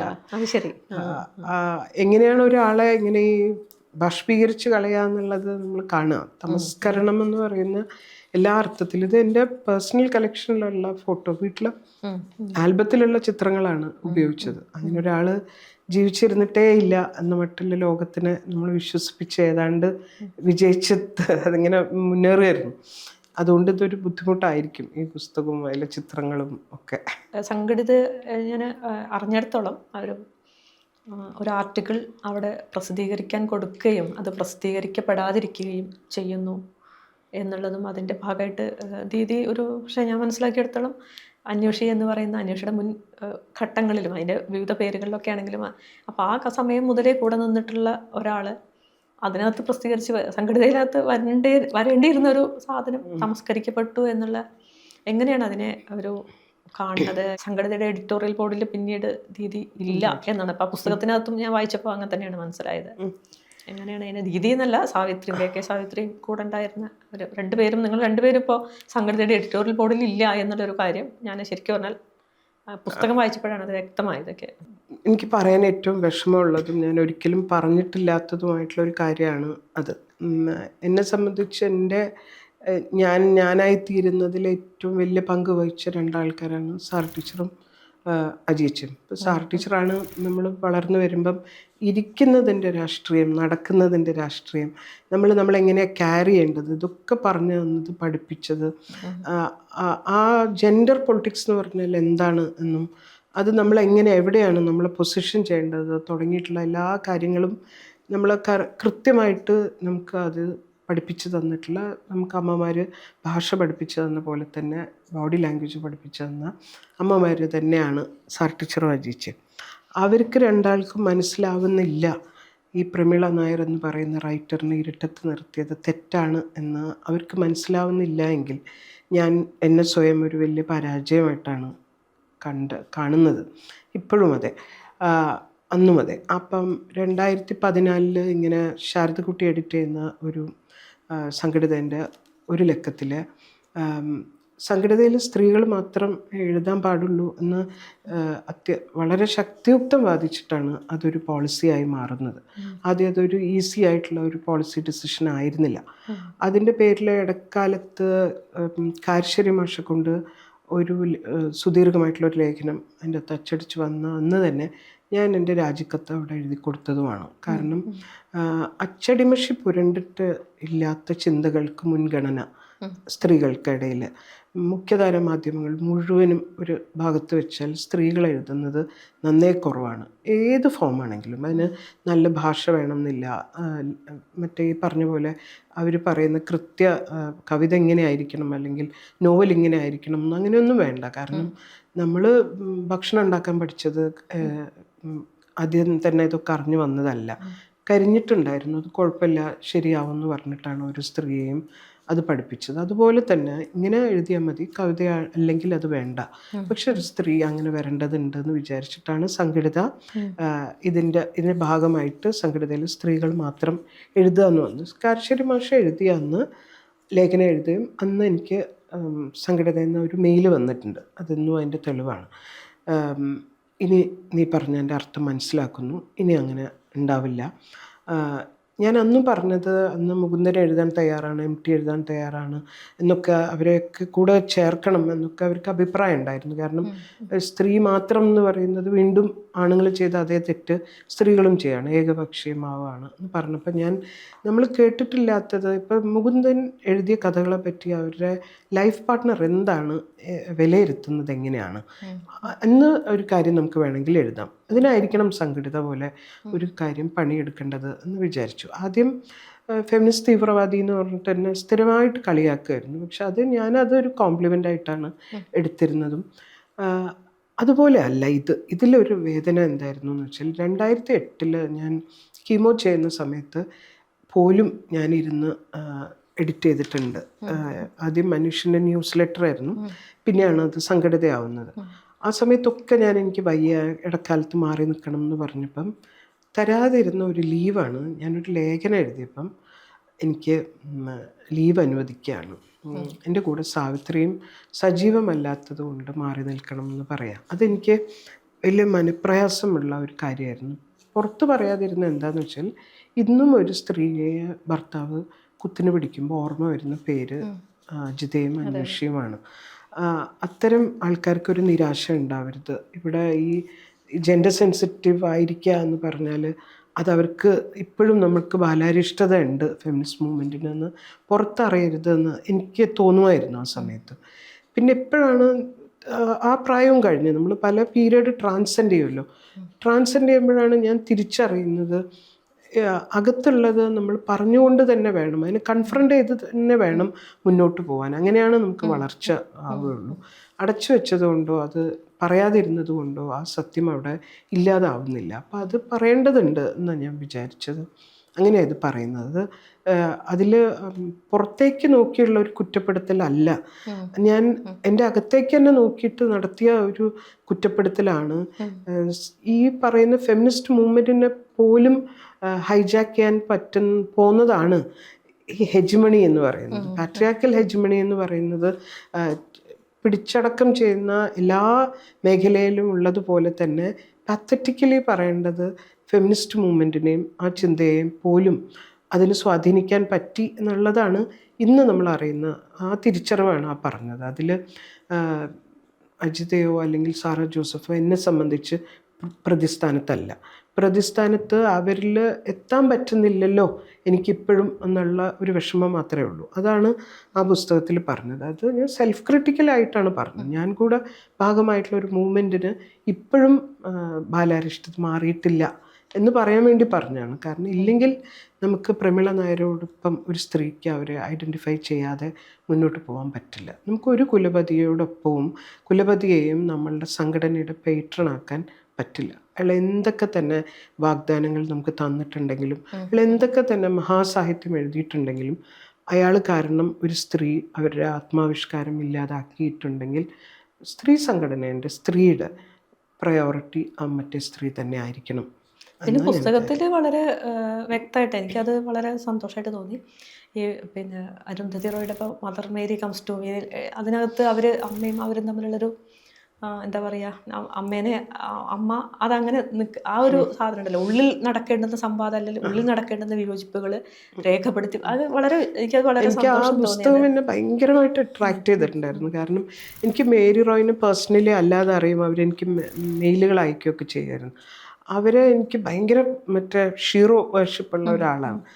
അവരെ പറ്റി ക്രിട്ടിക്കലായിട്ട് അരുന്ധതി ചെയ്യുന്നത് എന്തോ ഒരു മഹാപരാധമാണല്ലോ എന്ന് വായനേൻ്റെ തുടക്കത്തിൽ തോന്നുകയും ത്രൂ ഔട്ട് പിന്നെ എൻ്റെ മോളാണ് പറഞ്ഞുകൊണ്ടിരുന്നത്, ഈ അരുന്ധതി റോയ് ആഫ്റ്റർ ഓൾ ഒരു ആർക്കിടെക്റ്റാണ്. ആ സ്ട്രക്ചറിൻ്റെ അവസാനത്തേക്ക് അവരെ പണി പൂർത്തിയാക്കുമ്പം അത് കാണണം. അത് പറഞ്ഞത് ശരിയാണെന്ന് എനിക്ക് തോന്നി. അവരെന്തൊരു പെർഫെക്റ്റ് ആർക്കിടെക്റ്റാണെന്ന്. പുസ്തകത്തിൻ്റെ അവസാനം ആകുമ്പോഴേക്കും ഒരു മെസ്സേജ് അമ്മ മകൾക്ക് അയക്കുമ്പോഴേക്കും അതിൻ്റെ ഏറ്റവും വലിയ മുഹൂർത്തം അതാണ്. ഈ അമ്മമാരോട് നമ്മൾ ക്രിട്ടിക്കലാവുമ്പം ഒരിക്കലും നമ്മൾ അവരോട് സ്നേഹക്കുറവ് കൊണ്ടല്ല ക്രിട്ടിക്കലാവുന്നതെന്നും അരുന്ധതി ചെയ്തത് അതാണെന്നുള്ളതും, അതും ഇതേപോലെ തന്നെ ഏതാണ്ട് സമപ്രായക്കാരൊക്കെ ആയിരിക്കുമല്ലോ, അവരെക്കാളും കുറച്ച് സീനിയർ ആയിരിക്കും. അല്ലാതെ ഒരു കാലത്ത് ജീവിച്ച ആൾക്കാർക്ക് ഈ പ്രായം എത്തുമ്പം വേണ്ട ഒരു തിരിച്ചറിവായിട്ടാണ് എനിക്കത് തോന്നി. അതുകൊണ്ടാണ് അത് ഒരു ചാപ്റ്ററായിട്ട് തന്നെ അതിൻ്റെ അകത്ത് എഴുതാൻ പറ്റിയതും. ഡോക്ടർ കെ ശ്രീകുമാറിൻ്റെ പുതിയ പുസ്തകത്തിനകത്ത് പിന്നെ സിത്താരയുടെ ഒരു മെയിൽ, അത് പ്രമീള നായർ എവിടെ ഒരു ചെറിയ സൂചിപ്പിക്കൽ മാത്രമായിട്ടല്ലേ അങ്ങനെ അവസാനിച്ചു പോവുകയാണ് ചെയ്യുന്നത്. ശരിക്കും പറഞ്ഞാൽ ഒരു സാധ്യതയായിരുന്നു ശരിക്കും ശ്രീകുമാറിന്, അത് വലിയൊരു സാധ്യതയായിരുന്നു, ചെയ്യാമായിരുന്നു. പക്ഷേ അത് അവിടെയും എന്തുകൊണ്ടായിരിക്കാം ശ്രീകുമാർ ശരിക്ക് നമുക്കറിയാം. ഇപ്പോൾ MT ഭയന്നിട്ടാണല്ലോ ഈ മാറ്റി നിർത്തലുകൾ എല്ലാവരും ചെയ്തിട്ടുള്ളത്. MTയുടെ ഒരു അവസാന ഘട്ടത്തിലാണല്ലോ ഈ പുസ്തകം പുറത്തേക്ക് വരുന്നത്. സ്വാഭാവികമായിട്ടും ശ്രീകുമാറിനത് വളരെ എന്താ പറയുക ചെയ്യാനുള്ളൊരു സാധ്യത ഉണ്ടായിരുന്നു, അതുപോലും മാറ്റിവെച്ചു എന്നുള്ളൊരു, എങ്ങനെയാണ് അതിനെ കാണുന്നത് ശരിക്കും? ശ്രീകുമാർ എഴുതിയ പുസ്തകം ഞാൻ വായിച്ചപ്പം എനിക്ക് അത് മറ്റു വാഴ്ത്തുപാട്ടുകളുടെ തുടർച്ചയായിട്ട് മാത്രമേ തോന്നിയിട്ടുള്ളൂ. ശ്രീകുമാറിൻ്റെ ആരാധന അവസാനം വരെയും അവസാനിക്കുന്നില്ല. അതുകൊണ്ടാണ് പിന്നീട് പറഞ്ഞ നക്സലൈറ്റ് മൂവ്മെന്റിന്റെ പേരിൽ, അതായത് ഗ്ലോറിഫിക്കേഷന്റെ പരകോടിയായിരുന്നു അതിൻ്റെ അകത്ത് ഒരു കാര്യം. അതൊരു ആനക്രോണിസാണ്. ആ ആനക്രോണിസം ഒരു സ്ഥലത്തല്ല, ഇവരുടെ ദാമ്പത്യം വളരെ ചെറുതാക്കുന്നതിൽ അത് ഉണ്ട്, പല തീയതികളിലും അതുണ്ട്. പക്ഷെ വാഴ്ത്തുപാട്ടിന് ഇതൊന്നും ബാധകമല്ല. അതുകൊണ്ട് തന്നെ ആ പുസ്തകം ക്രിട്ടിക്കൽ അനാലിസിസിന് വിധേയമാക്കേണ്ട കാര്യമില്ല എന്ന് എനിക്ക് തോന്നി. അത് ഇല്ല, അത് ഒരുപാടെണ്ണം ഉണ്ട്, എത്രയോ വോള്യൂംസ് ഉണ്ട് ഇദ്ദേഹത്തിനെ പറ്റി എഴുതിയിട്ടുള്ളത്. അത് നേരത്തെ പറഞ്ഞ പോലെയാണ്, ഒട്ടും ഒബ്ജക്റ്റീവ് അല്ലാതെ ഒരു കാര്യത്തിനെ അപ്രോച്ച് ചെയ്യുന്ന പോലെയാണ്. അതിൽ ആ 6 പേജുണ്ട്, അത് ഏറ്റവും നിർണായകമായിട്ടുള്ള 6 പേജാണ്. അവിടെ മാത്രമാണ് അവിടെ നിന്നും ആ സ്റ്റെപ്പിൽ നിന്നും മാറ്റി വേറൊരു സ്ഥലത്ത് ശ്രീകുമാർ സ്വയം പൊസിഷൻ ചെയ്യുന്നത്. അത് ഒരു ബയോഗ്രാഫർ എന്നുള്ള നിലയ്ക്ക് ശ്രീകുമാറിൻ്റെ ഏറ്റവും വലിയ കോൺട്രിബ്യൂഷനാണ്. ഇതല്ലാത്ത ഒരു വശവും കൂടെയുള്ള ഒരു സാധാരണ മനുഷ്യനെ പറ്റിയാണ് ഈ ജീവചരിത്രം എന്ന് പറയാൻ പോകുന്നതാണ് മകളുടെ ഇമെയിൽ എന്ന് പറയുന്നത്. അതിന് ചരിത്രം ശ്രീകുമാറിനോട് കടപ്പെട്ടിരിക്കണം. അതുകൊണ്ടാണ് 1000 ചില്ലാനും പേജിലെ ആ 6 പേജിൻ്റെ പേരിൽ മാത്രം ശ്രീകുമാർ എന്ന് പറയുന്ന ആൾ ഒരാളുടെ ചരിത്രം എഴുതുന്നതിൽ സത്യസന്ധത കാണിച്ചു എന്ന് നമുക്ക് തോന്നേണ്ടത്. ആ മകൾ അയച്ച മെയിലിൻ്റെ അപ്പുറത്തേക്കൊന്നും അതിനെപ്പറ്റി ആർക്കും ഒന്നും പറയേണ്ടതില്ല. അല്ലെങ്കിലും അതായിരുന്നില്ല എൻ്റെ പുസ്തകത്തിൻ്റെ വിഷയം. ഇവരുടെ ദാമ്പത്യമോ അല്ലെങ്കിൽ ഇദ്ദേഹത്തിൻ്റെ എന്താണ് സ്വഭാവം എങ്ങനെയായിരുന്നു, അതിൻ്റെ എഴുത്തിൻ്റെ പ്രത്യേകതകൾ എന്തായിരുന്നു എന്നല്ല. ഒരു സ്ത്രീ അവിടെ ഉണ്ട്, ആ സ്ത്രീയെ നിരാകരിക്കുന്നതിലേക്ക് കോൺട്രിബ്യൂട്ട് ചെയ്ത കാര്യങ്ങൾ മാത്രം അയാളുടെ വർക്കിൽ നിന്നും നമ്മൾ തിരഞ്ഞെടുക്കുക ചെയ്തത്. അതിൽ പിന്നീട് അവരുടെ ജീവിതത്തിൽ വന്ന ആളിനെ പറ്റി അല്ലെങ്കിൽ അവരിൽ ഉണ്ടാവുന്ന കുട്ടിയെ പറ്റിയൊന്നും ഇതിൽ പരാമർശിച്ചിട്ടേ ഇല്ല. പക്ഷേ ശത്രുതാപരമായിട്ട് പെരുമാറുകയും ഇപ്പോൾ ഫേസ്ബുക്കിൽ ഇതിനെപ്പറ്റി വരുന്ന കാര്യങ്ങൾ മുഴുവനും പിന്നീട് അവരുടെ ജീവിതത്തിലേക്ക് വന്ന ആൾക്കാരെ പറ്റിയാണ്. അത് പുസ്തകത്തിൻ്റെ വിഷയമല്ല. പുസ്തകത്തിൻ്റെ വിഷയം ഒരു സ്ത്രീ ഇവിടെ ജീവിച്ചിരുന്നു, എഴുതിയിരുന്നു, ട്രാൻസ്ലേറ്റ് ചെയ്തിരുന്നു. ഒരാളുടെ കൂടെ കുറച്ചു കാലം ജീവിച്ചതിൻ്റെ പേരിൽ അവരങ്ങനെ നിരാകരിക്കാൻ പറ്റില്ല. അവർക്ക് കോപ്പി ചെയ്യാവുന്ന ഏതൊരു സ്ത്രീക്കും തുടരാവുന്ന ഒരു മാതൃകയായിട്ടുള്ള ഒരു സ്ത്രീ ആയിരുന്നു. ഞാനത് നേരിട്ട് കണ്ടിട്ടുണ്ട്. അത് കൊണ്ട് തന്നെ അത് അടയാളപ്പെടുത്തേണ്ടതുമുണ്ട്. ഇപ്പോൾ എം ടിയുടെ ജീവിതത്തിൽ എം ടി സ്പേസ് എന്ന് പറയുന്നത് ഒരു പക്ഷേ അല്ല, തീർച്ചയായിട്ടും ഇവരായിരുന്നു അല്ലെങ്കിൽ ഇവരുടെ ഒരു ലൈഫായിരുന്നു എന്നുള്ള രീതിയിലാണ് നമുക്ക് ഇപ്പോൾ ഈ പുസ്തകം വായിച്ചു കഴിയുമ്പോൾ തീർച്ചയായിട്ടും നമുക്കത് വല്ലാതെ ബോധ്യപ്പെടും. ഒരു എന്താ പറയുക, മാറ്റിവെക്കപ്പെട്ട അല്ലെങ്കിൽ പുറം കാണാത്ത ഇരുട്ടിലുള്ള മൗനത്തിൻ്റെയൊക്കെ പുറകിൽ ഒളിപ്പിച്ച് വെച്ചിട്ടുള്ളത് ഈ നിഗൂഢതയാണ്. അല്ലെങ്കിൽ മാത്രമല്ല ഇത് ഉടനീളം ഈ പുസ്തകം വായിക്കുന്നതോടെ നമ്മൾ മനസ്സിലാക്കുന്നൊരു കാര്യമുണ്ട്. ഞാൻ പൊതുവെ സിനിമ കാണാത്ത ഒരാളാണ്. പക്ഷെ എന്നാൽ ഈ സിനിമകൾ എന്താ പറയുക, എം ടിയുടെ ഒരുപാട് സിനിമകൾ, ഒരു സ്ഥാനത്ത് പ്രമിള നായരും ഒരു സ്ഥാനത്ത് വേറെ അല്ലെങ്കിൽ എന്താ പറയുക ഒന്നുമല്ല ഒതുങ്ങി നിൽക്കുക ഇവർക്ക് പറ്റുന്ന ഒരു സ്ത്രീയും തൻ്റെ ഇടി അല്ലാത്ത അല്ലെങ്കിൽ ആത്മാഭിമാനം ഇല്ലാത്ത ഒരു സ്ത്രീയെ പകരം വെച്ചിട്ട് അവരെ ഒരു കമ്പാരിസൺ അങ്ങനെ ഒരു രീതിയിൽ ഒരു വളരെ ശരിക്കും പറഞ്ഞാൽ വളരെ ഒരുപാട് മോശം സ്ത്രീ കഥാപാത്രങ്ങളെ സൃഷ്ടിക്കുക എന്നുള്ളൊരു അജണ്ട, ഒരു സ്ത്രീയോടുള്ളൊരു വെറുപ്പ്, അല്ലെങ്കിൽ അവനവൻ്റെ കൂടെ കുറച്ചു കാലം അവനവൻ്റെ പ്രണയിനി അല്ലെങ്കിൽ അവനവൻ്റെ കുട്ടിയുടെ അമ്മ ഒക്കെ ആയി ജീവിച്ച ഒരു സ്ത്രീയോടുള്ള ഒരു പ്രതികാരത്തിന് വേണ്ടിയിട്ട് അല്ലെങ്കിൽ അവരോടുള്ളൊരു വെറുപ്പ് പ്രകടിപ്പിക്കാൻ വേണ്ടിയിട്ട് പക്ഷെ തൻ്റെ കലയിൽ ചെയ്യാൻ പറ്റുന്ന ഒരുപാട് നന്നായിട്ട് ചെയ്യാൻ പറ്റുന്ന സാധ്യതകളൊക്കെ എം ടി ഇല്ലാതാക്കി എന്നുള്ളൊരു ഫീലാണ് ശരിക്കും എനിക്കിത് വായിക്കുമ്പോൾ വരുന്നത്. അതായത് ഈ അപരവൽക്കരണം എന്ന് പറയില്ല, നമ്മൾ അദറിങ് എന്ന് പറയില്ലേ, അതില് ഇവരുടെ പതിവ് ചിട്ടവട്ടങ്ങൾക്ക് ചേരാത്ത ഒരാളാണ് ഒരു ഹെഡ് സ്ട്രോങ് ആയിട്ടുള്ള ഒരു സ്ത്രീ. അവർ ഇംഗ്ലീഷ് സംസാരിക്കും, അവര് ഇംഗ്ലീഷ് പുസ്തകങ്ങൾ വായിക്കും. ഇംഗ്ലീഷിൻ്റെ പ്രശ്നം ഈ ചെറിയ ഇട്ടാവട്ടത്തിൻ്റെ പുറത്തേക്കുള്ള ഒരു വിൻഡോ ആണ് ഇംഗ്ലീഷ്. അപ്പം അതുകൊണ്ടാണ്, അല്ലാതെ ഈ വലിയ പോസ്റ്റ് കൊളോണിയൽ ചിന്ത കൊണ്ടൊന്നും അല്ല ഇംഗ്ലീഷിനോടുള്ള വെറുപ്പ്. ഇംഗ്ലീഷിനോടുള്ള വെറുപ്പ് അവർക്ക് വേറെയും ആക്സസിബിലിറ്റി ഉണ്ടാവുന്നു എന്നുള്ളതാണ്. ഇത് മാത്രമാണ് ഈ ചുറ്റും കണ്ടതല്ലാത്ത ലോകത്തേക്കുള്ള കാഴ്ചയ്ക്ക് സാധ്യതയുള്ള ഒരാളായതുകൊണ്ടും ആ ഇംഗ്ലീഷ് കൈകാര്യം ചെയ്യുന്ന ആളിനോടുള്ള പ്രശ്നം അതാണ്. അങ്ങനെ ഒരു പ്രശ്നം ഒരു വശത്തും ഈ ഇതിൻ്റെ ഉള്ളിൽ ഈ സ്ട്രക്ചറിൻ്റെ ഉള്ളിൽ പെടാത്ത ഒരാളായതുകൊണ്ടാണ് അവർ അപരവൽക്കരിക്കപ്പെടുന്നത്. പിന്നെ ഈ പ്രത്യേകിച്ച് എം ടിയുടെ ഒരു പ്രത്യേകത എന്താണെന്ന് വെച്ചാൽ, ഇതിപ്പം വിധേയപ്പെട്ട സ്ത്രീ അല്ലെങ്കിൽ ഇരയാക്കപ്പെട്ട സ്ത്രീ, വഞ്ചിക്കപ്പെട്ട സ്ത്രീ ആരും പാത്തറ്റിക് അല്ല, ദയനീയമായിട്ടുള്ള അവസ്ഥയിലല്ല അവരെ ഇദ്ദേഹം വളരെ സമർത്ഥമായിട്ട് പ്ലേസ് ചെയ്യുക. അവരെ കാണുമ്പോൾ പെട്ടെന്ന് ഒറ്റയടിക്ക് നമുക്ക് തോന്നുക അവർ സ്ട്രോങ് വിമനാണ് എന്നാണ്. പക്ഷെ അവർ പറയുന്നത് എന്താണെന്ന് നോക്കണം. അതായത് ഒരു ദളിത് സ്ത്രീ വീട്ടിന് മുമ്പിൽ വെച്ച് ഇദ്ദേഹത്തിൻ്റെ ആദ്യകാല കാമുകിയും വിവാഹ വാഗ്ദാനം കൊടുക്കുകയും ഒക്കെ ചെയ്തിട്ടുള്ള കാമുകിയാണ് ഭാര്യ. സോഫിസ്റ്റിക്കേറ്റഡ് ഇംഗ്ലീഷ് സ്പീക്കിംഗ് ആയിട്ടുള്ള സ്ത്രീ വന്നിട്ട് അവരെ ആ വീട് അവിടുന്ന് കുടിയൊഴിപ്പിക്കുന്ന ഒരു ഇതുണ്ട് ആരൂഢത്തിൽ. അപ്പോൾ അതിൽ ഈ സീമയാണ് ഈ ദളിത് സ്ത്രീയായിട്ട് വേഷമിട്ടിട്ടുള്ള. അവർ വളരെ തൻ്റെടിയായിട്ടുള്ള സ്ത്രീ. അവർ വെട്ടുകത്തി എടുത്തിട്ട് വരുന്നത് ഒഴിപ്പിക്കാൻ വരുന്ന ഈ മറ്റേ പോലീസും മറ്റേ ഇവരെ കൂടെ കോടതി മറ്റേ ആൾക്കാരാണ് ഇവിടുന്ന് ഒഴിപ്പിക്കാൻ വരുന്നത്. അതിൻ്റെ കൂടെ കുറച്ച് ദളിത് ആക്ടിവിസ്റ്റുകളുണ്ട്. എന്ന് വെച്ചാൽ അവർ കൂടെ അവർക്ക് വേണ്ടി അവരെ അവകാശങ്ങൾക്ക് വേണ്ടിയൊക്കെ സംസാരിക്കാൻ വന്ന ഒരു കൂട്ടം ആക്ടിവിസ്റ്റുകളെയും ഈ പറഞ്ഞവരെയും ആട്ടി ഓടിക്കുന്നുണ്ട് അതിൻ്റെ അകത്ത് നീലി. ആട്ടി ഓടിച്ചിട്ട് അവൾ പറയുന്നത്, ഈ വെട്ടുകത്തിയൊക്കെ ഉയർത്തിയിട്ട് നീലി ഇവരെ ഓടിച്ചിട്ട് നിങ്ങളുടെ ആരുടെയും സഹായം എനിക്ക് വേണ്ട എന്ന് പറയും. എന്ന് പറയുമ്പം നമ്മൾ ഐക്യപ്പെടും, ഒരു സ്ട്രോങ് വുമൺ ഐക്യപ്പെടണം അവരോട്. അത് കഴിഞ്ഞിട്ടുള്ള ഒരു സെൻറ്റൻസാണ് ഏറ്റവും പ്രധാനം. അതൊരു സ്വാഭാവികമായിട്ടോ അല്ലെങ്കിൽ ഒരു യാദൃശ്ചികതയോ അല്ല. അയാളെ സംബോധന ചെയ്യുന്നത് തമ്പുരാൻ എന്നാണ്. തമ്പുരാൻ പറയുന്നതാണ്, തമ്പുരാൻ മാറാൻ പറഞ്ഞാൽ ഞാൻ മാറും, അതിന് നിങ്ങൾ ആരുടെയും ആവശ്യം എനിക്കില്ല എന്ന് വെച്ചാൽ നിയമത്തിൻ്റെയോ ദളിത് ആക്ടിവിസ്റ്റുകളുടെയോ ഒന്നും ആവശ്യം എനിക്കില്ല. അപ്പോൾ ഇവരുടെ മുഴുവൻ മൈറ്റുണ്ടല്ലോ അത് ഉപയോഗിക്കുന്നത് തമ്പുരാൻ അടിയറവ് പറയാനാണ് എന്ന് പറയുന്ന സമർത്ഥമായിട്ടുള്ള ഒരു ഗെയിമാണ് അതിൻ്റെ ഉള്ളിൽ നമ്മൾ കാണുന്നത്. അപ്പം ഈ സ്ട്രോങ് ആയിട്ടുള്ള സ്ത്രീ ഈ വെട്ടുകത്തി എടുത്ത് പറഞ്ഞ് ഓടിച്ചു വിടുന്ന ആണുങ്ങൾ മുഴുവൻ വാസ്തവത്തിൽ ആ സ്ത്രീയുടെ കൂടെ നിൽക്കുന്നവരാണ്. അപ്പം ആ സ്ത്രീ തിരിച്ചറിയുന്ന പോലുമില്ല അവർ പറയുന്നത് അവർക്ക് തന്നെ എതിരായിട്ടുള്ള ഒരു സ്റ്റാൻഡിൻ്റെ കൂടെയാണ് അവർ നിർത്തിയിട്ടുള്ളത് എന്ന്. അത് അഭിനയിച്ച സീമ ചേച്ചി എത്രയോ സ്ഥലത്ത് അവർക്ക് ഏറ്റവും ഇഷ്ടപ്പെട്ട കഥാപാത്രങ്ങളുടെ കൂട്ടത്തിൽ അത് പറയും. സീമ ചേച്ചി വ്യക്തിപരമായിട്ട് ഒറ്റയ്ക്ക് ഫൈറ്റ് ചെയ്തിട്ടുള്ള ഒരു സ്ത്രീയാണ്. വളരെ സ്ട്രോങ് വുമണാണ് ജീവിതത്തിൽ. അവരെ കൊണ്ട് ഇതൊരു നല്ല ക്യാരക്ടറായിരുന്നു എന്ന് തോന്നിപ്പിക്കുന്ന ആ രീതി ഉണ്ടല്ലോ, അതാണ് ഞാൻ പറഞ്ഞത്. അതിലൊരു സാമർത്ഥ്യമുണ്ട്.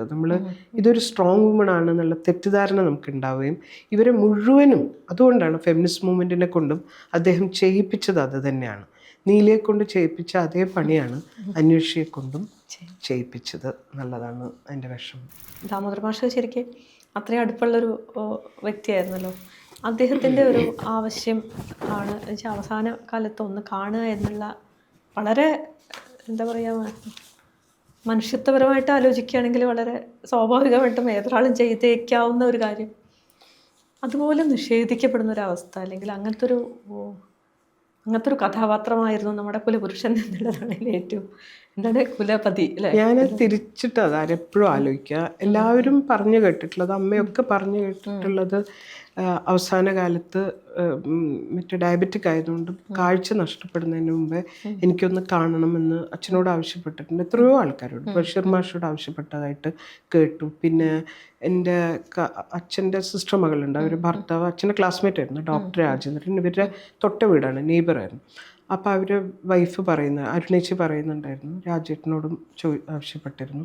അപ്പോൾ എല്ലാവരോടും ആവശ്യപ്പെട്ടിരുന്നു എന്ന് പറയുമ്പം എനിക്കറിയാവുന്ന ഈ പ്രമീള നായർ എന്ന് പറയുന്ന സ്ത്രീ അങ്ങനെ കെഞ്ചിക്കണ് ഒന്ന് വരണം എന്ന് പറഞ്ഞിരിക്കാൻ വഴിയില്ല എന്നാണ് ഞാൻ എപ്പോഴും വിചാരിക്കുന്നത്. ധൈര്യം ഉണ്ടെങ്കിൽ അവസാന കാലത്തെങ്കിലും എൻ്റെ മുമ്പിലൊന്ന് വന്ന് നിൽക്ക് എന്ന് തന്നെ ആയിരിക്കണം ആ വെല്ലുവിളി എന്നാണ് ഞാൻ വിചാരിക്കുന്നത്. അവർ പറഞ്ഞിട്ടുണ്ടാവും. പക്ഷെ എനിക്കറിയാവുന്ന ഒരു സ്ത്രീ ഉണ്ടല്ലോ, നമ്മൾ കണ്ടറിഞ്ഞിട്ടുള്ള ഒരാൾ, അവരൊരിക്കലും പ്രത്യേകിച്ച് മരിക്കാൻ പോകുന്നു എന്ന് തോന്നുമ്പം അങ്ങനെ ഒരു അടിയറവ് പറയും എന്ന് എനിക്ക് തോന്നുന്നില്ല. ധൈര്യക്കുറവാണ് ഉണ്ടായത്, മനുഷ്യത്വക്കുറവല്ല എന്നാണ് ഞാൻ വായിക്കുന്നത്. അങ്ങനെയാണ്. മാഷ് എന്തെങ്കിലും പറഞ്ഞിരുന്നു? പിന്നെ മാഷ് പറയണ്ടല്ലോ കാണാൻ പോവില്ല ഉറപ്പാണെന്നുള്ള രീതിയിൽ അവര് അത് പിന്നെയും വീട്ടിലെ തർക്കമായിരുന്നു. കാരണം പിന്നെ കോമയിലായപ്പം ബോധമുണ്ടെങ്കിലോ ഉള്ളിലൊരു ആഗ്രഹമല്ലേന്ന് ഇന്ദിരേട്ടൻ അവർ ആങ്ങളയുടെ പേര്, അവർ അമ്മേനോട് പറയും. അമ്മ എല്ലാ ദിവസവും അച്ഛനോട് അത് പറയും, ഞാൻ ഒരിക്കൽ പറഞ്ഞതാണ് എന്ന് പറഞ്ഞിട്ട് വീട്ടിൽ അതിനെപ്പറ്റി എന്നും വീട്ടിലല്ലെങ്കിലും ഇതിനെപ്പറ്റി തർക്കം തന്നെയായിരുന്നു. അപ്പം ഇതിൻ്റെ തർക്കം ഉണ്ടാവുമായിരുന്നു. പിന്നെയും പക്ഷെ അച്ഛൻ വീണ്ടും വിളിച്ചിട്ടുണ്ട്. അപ്പം അന്ന് മദ്രാസിലാണ്, പിന്നെ വന്നില്ല, മരണം വരെയും വന്നിട്ടില്ല. ശ്രീകുമാർ ടിയുടെ ചരിത്രത്തിൽ പറയുന്നത് എന്തോ ഹാർട്ട് പേഷ്യൻ്റ് ആയതുകൊണ്ട് ഞാൻ ചെന്നാൽ ചിലപ്പം എന്തെങ്കിലും എക്സൈറ്റ്മെൻറ്റ് കൊണ്ട് എന്തെങ്കിലും സംഭവിക്കും എന്നതുകൊണ്ട്, അതും സ്നേഹം കൊണ്ട് പോവാതിരുന്നതാണ്. അപ്പം ഞാനെപ്പോഴും ആലോചിക്കും, അങ്ങനെയാണെങ്കിൽ ഹൃദയം നിലച്ച സമയം ഉണ്ടായിരുന്നു മരിച്ചിട്ട്, അപ്പോഴെങ്കിലും പോകാമായിരുന്നു. വളരെ ചെറിയ, വളരെ കുറച്ച് ആൾക്കാരുള്ള ഒരു ഫ്യൂണറലാണത്. ഞാൻ പങ്കെടുത്ത ഫ്യൂണറൽ വളരെ കുറച്ച് ആൾക്കാരെ അതിലുണ്ടായിരുന്നുള്ളൂ. പിന്നെ ചരമ വാർത്ത കൊടുക്കുമ്പം ഈ പേര് അതിൽ മെൻഷൻ ചെയ്യരുതെന്ന് കൃത്യമായിട്ടുള്ള നിർദ്ദേശവും ഉണ്ടായിരുന്നു.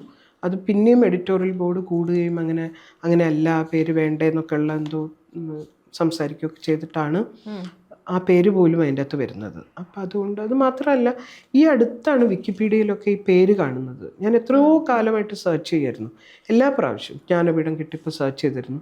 ഇങ്ങനൊരു പേരേ ഉണ്ടാവില്ല. മൂത്ത മകൾ സിത്താര അമേരിക്കയിലാണെന്ന് ഉണ്ടാവും, പക്ഷെ ആദ്യം ഈ ട്രാൻസ്ലേറ്റ് ചെയ്ത സ്ത്രീയെ പറ്റി എവിടെയും ഒരു പരാമർശവും കണ്ടിട്ടില്ല. ഇപ്പോഴാണ് പിന്നെ ഇത് ആൾക്കാർ ചർച്ചയ്ക്ക് വെച്ചതും അവരുടെ പേരൊക്കെ കുറച്ചെങ്കിലും ആൾക്കാർ സംസാരിച്ച് തുടങ്ങിയതും ഒക്കെ.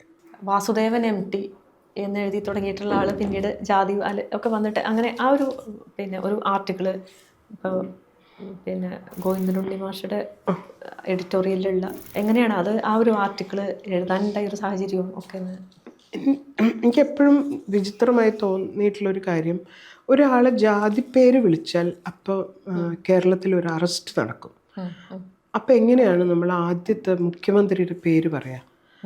അപ്പം നമ്മൾ അറസ്റ്റ് ചെയ്യപ്പെടേണ്ടതല്ലേ? അതെങ്ങനെയാണ് ഒരു വിഭാഗത്തിൻ്റെ ജാതിപ്പേര് പറഞ്ഞാൽ അത് അറസ്റ്റ് ആവുകയും വേറെ ഒരുപാട് വിഭാഗങ്ങളുടെ പേര് പറയുമ്പം അറസ്റ്റ് ചെയ്യപ്പെടില്ല എന്ന് മാത്രമല്ല, ഈ പുരോഗമന പ്രസ്ഥാനത്തിൻ്റെ മുൻനിരയിലുള്ള ആൾക്കാരുടെ പേരിൻ്റെ ഒപ്പം ജാതിവാലുണ്ടായിരിക്കുകയും അത് അവിടെ നിലനിന്ന് പോവുകയും ചെയ്യുന്നു എന്ന് പറയുന്നത് ആദ്യകാലം നമുക്ക് മനസ്സിലാവും. ഇടക്കാലത്ത് ഈ നവോത്ഥാനത്തിൻ്റെ ഭാഗമായിട്ട് പലരും ആ പേര് വെട്ടിയത് നമുക്കറിയാം, അത് ഒഴിവാക്കിക്കൊണ്ട് മുന്നോട്ട് പോയതറിയാം. പക്ഷേ ഈ ജാതിപ്പേര് ഒരു അലങ്കാരമായിട്ട് കൊണ്ട് നടക്കുന്ന ആൾക്കാർ മാറാട് വന്ന് നിന്നിട്ട് അവിടുത്തെ സാധു മനുഷ്യർക്ക് ജാതി വിചാരം പാടില്ല എന്ന് പറഞ്ഞപ്പം എനിക്ക് ഉണ്ടായ ഒരു ബുദ്ധിമുട്ടായിരുന്നു. ഞാനന്ന് ഒരു ഇതിൽ ബഹുമാന്യ നന്ദി പറയേണ്ട ഇതെനിക്കായിരുന്നു. അപ്പം ഞാൻ അതിനകത്ത് നന്ദി പറഞ്ഞപ്പം അന്ന് ഞാൻ കരുതിക്കൂട്ടി ജാതിവാല ഒഴിവാക്കിക്കൊണ്ടാണ് അന്ന് പങ്കെടുത്തവരുടെ പേര് പറഞ്ഞത്. അപ്പം പിന്നീട് അതിന് ശേഷം എനിക്ക് തോന്നുന്നു മുരളിയുടെ പറ്റിയുള്ള പുസ്തക പ്രകാശനം ഉണ്ടായിരുന്നു, ഹോളി ആക്ടർ, ടാഗോറിൽ വെച്ച്. അപ്പോഴും ഞാനത് ആവർത്തിച്ചു. അപ്പം അന്ന് MT വാസുദേവൻ നായർ ഉണ്ടായിരുന്നു. അപ്പം ഞാൻ ബഹുമാന്യനായ ശ്രീ MT വാസുദേവന് നന്ദി എന്ന് പറഞ്ഞിരുന്നു. ജാതി പേര് പറയുന്നത് അശ്ലീലമായതുകൊണ്ട് ഞാനത് പറയുന്നില്ല എന്ന് പറഞ്ഞിട്ടാണ് അവിടെ ഇരുന്ന മുഴുവൻ ആൾക്കാരുടെ പേര് പറഞ്ഞപ്പോൾ അതിൽ ജാതിപ്പേര് ഒഴിവാക്കിക്കൊണ്ട് അവരുടെ പേര് പറഞ്ഞു. അപ്പം കൂടെ ഉണ്ടായിരുന്ന വേണുഗോപാൽ, പാട്ട് ഗായകനായിട്ടുള്ള വേണുഗോപാലൊക്കെ ഉണ്ടായിരുന്നു. വേണുഗോപാലൊക്കെ എന്നോട് ചോദിച്ചു, അങ്ങനെ വേണമെങ്കിൽ ബഹുമാന്യനായ MT എന്ന് പറഞ്ഞാൽ മതിയായിരുന്നല്ലോ, എന്തിനാണ് വാസുദേവൻ എന്ന് ചേർത്ത് പറഞ്ഞത്? ഞാൻ പറഞ്ഞു, MT എന്ന് പറഞ്ഞാൽ ഞാൻ പറഞ്ഞ ഇതിൻ്റെ അർത്ഥം മനസ്സിലാവില്ലല്ലോ, അത് പറയാനും പറ്റില്ലല്ലോ. അപ്പം അതുകൊണ്ട് തന്നെ ഞാൻ ബഹുമാന്യനായ MT വാസുദേവൻ എന്നാണ് പറഞ്ഞത്. ആ ലേഖനമാണ് ഉണ്ണിയേട്ടൻ എടുത്തിട്ട് ആ പുസ്തകത്തിൽ ചേർത്തത്. അല്ലാതെ MTയെ പറ്റി സവിശേഷമായിട്ട് ക്രിട്ടിക്കലായിട്ട് എഴുതിയ ഒരു കാര്യമേ അല്ല. അത് കേരളത്തിലുള്ള ആർട്ടിസ്റ്റ് നമ്പൂതിരിയുടെ പേര് എന്താണെന്ന് ഞാൻ പൊതുവേദികളിൽ ചോദിച്ചിട്ടുണ്ട്. ആൾക്കാർ വാസുദേവൻ എന്നാണോ, ഗോപാലൻ എന്നാണോ, ഗോവിന്ദൻ എന്നാണോ എന്നൊക്കെ പറയല്ലാതെ ആർട്ടിസ്റ്റ് നമ്പൂതിരി എന്ന പേരിൽ ഒരാൾക്ക് നിലനിൽക്കാൻ പറ്റുന്ന പോലെ ആർട്ടിസ്റ്റ് തോട്ടിക്ക് നിലനിൽക്കാൻ പറ്റില്ല കേരളത്തിൽ. കാരണം തോട്ടി എന്ന് പറയുമ്പം തോട്ടി കൂടെ വേറെ എന്നൊരു സ്റ്റിഗ്മ കൂടിയുണ്ട്. അതുകൊണ്ട് ആർട്ടിസ്റ്റ് തോട്ടിക്ക് നിലനിൽക്കാൻ പറ്റാത്ത കേരളത്തിൽ നമുക്ക് റിസർവേഷൻ തുടർന്നേ പറ്റുള്ളൂ. റിസർവേഷൻ അവസാനിക്കണമെങ്കിൽ നമുക്ക് ചില പേരുകൾക്ക് അത് അലങ്കാരമായിട്ട് കൊണ്ട് നടക്കുമ്പം നമുക്ക് മറ്റു പേരുകൾക്ക് അതല്ലാത്ത പ്രശ്നമുണ്ടെങ്കിൽ അങ്ങനെ പറഞ്ഞെഴുതിയൊരു ലേഖനമാണ്. അതാണ് ശ്രീകുമാർ ആ പുസ്തകത്തിൽ MTക്കെതിരെ ചില എന്തോ മോശമായിട്ടുള്ള കുറച്ച് എതിരായിട്ടുള്ള ഒരു ഏർപ്പാട് നടന്നു എന്നുള്ള മട്ടിൽ എൻ്റെ പേരൊക്കെ അതിൽ ചേർത്തതുകൊണ്ട് അത് പരാമർശിച്ചു എന്നുള്ളതേ ഉള്ളൂ. കാരണം MTയുടെ പേര് MT വാസുദേവൻ എന്നായിരുന്നുവെന്നും നായർ എന്ന് പിന്നീട് ബോധമൊക്കെ ഉള്ള കാലത്ത് അദ്ദേഹം തന്നെ ചേർത്തതാണ് എന്നും ഉള്ള ഒരു അറിവ് അവിടെ പറയേണ്ടതുണ്ടെന്ന് തോന്നിയത് അതുകൊണ്ട്. അല്ലെങ്കിൽ അതവിടെ പ്രമിള നായരെ പറ്റി പറയുമ്പം ഇതൊന്നും പരാമർശിക്കേണ്ട ആവശ്യം ഉണ്ടായിരുന്നില്ല.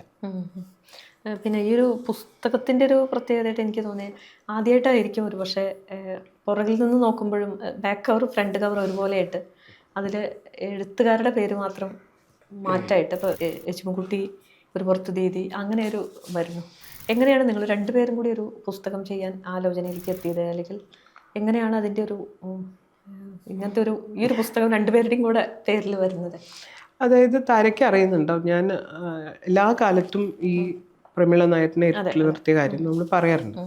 അപ്പം MT മരിച്ചപ്പോൾ ഒരു ഫോട്ടോ യശുമക്കുട്ടി ഫേസ്ബുക്കിലിട്ടു. അതിൽ വളരെ വിധേയപ്പെട്ട് നിൽക്കുന്ന പോലെ എന്തോ അദ്ദേഹത്തിൻ്റെ അനുഗ്രഹം കൊണ്ട് നീ നന്നായി എഴുതുന്നോ എന്തോ പറഞ്ഞു, ആ അനുഗ്രഹം എനിക്കുണ്ടെന്നുള്ള പോലെ വരുന്ന ഒരു ഫേസ്ബുക്ക് പോസ്റ്റായിരുന്നു ഞാൻ അന്ന് ഇട്ടിരുന്നത്. അന്ന് പലരും ഒരുവിധപ്പെട്ട സ്ത്രീകളായിട്ടുള്ളവർ മുഴുവൻ ഈ സ്തുതി തുടരുന്നുണ്ടായിരുന്നു. ഞാൻ അന്ന് വാച്ച്ഫുൾ ആയിരുന്നു. എല്ലാവരും നമ്മൾ പ്രമിള നായരെ ഉള്ളിൽ കൊണ്ട് നടക്കുന്നുണ്ട്, ഈ എല്ലാ സ്ത്രീകളും എങ്ങനെയാണ് ഇത് അപ്രിഷ്യേറ്റ് ചെയ്യുന്നതൊക്കെ നോക്കുന്നുണ്ടായിരുന്നു.